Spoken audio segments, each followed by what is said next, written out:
அகில இந்திய மத்திய அரசு சுகாதார திட்ட பயனாளர்கள் சங்கத்தின் 7வது நிறுவன நாள் மற்றும் பொதுக்குழு கூட்டம் மத்திய அரசு சுகாதார திட்ட பயனாளர்கள் சங்கத்தின் அகில இந்திய தலைவர் திலீப் கங்கோலி மற்றும் கே தாமேந்திரன் தலைமையில் ஆவடியில் நடைபெற்றது.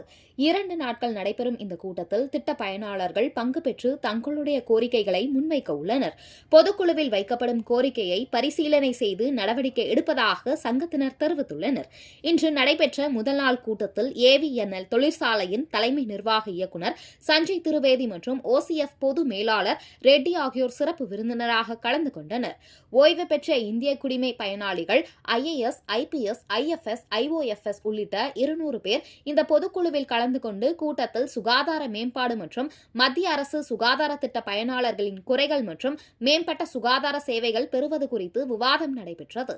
ராஜ் தொலைக்காட்சிக்கு பேட்டியளித்த மத்திய அரசு சுகாதார திட்ட பயனாளர்கள் சங்கத்தின் அகில இந்திய தலைவர் திலீப் கங்கோலி, இந்நிகழ்ச்சியை ஏற்பாடு செய்தவர்களுக்கு நன்றியை தெரிவித்துக் கொள்கிறேன்.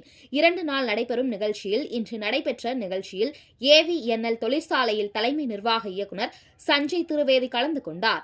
மத்திய அரசு சுகாதார திட்ட பயனாளர்கள் பயன்பெறும் வகையில் ஒரு குழு அமைக்கப்பட்டு இந்திய அளவில் சுகாதார நிலையங்களை அதிகரிப்பது தொடர்பாக பெறப்பட்ட மனுக்களை ஆய்வு செய்து சங்கத்தின் பொதுச் செயலாளர் முடிவெடுப்பார் என தெரிவித்தார்.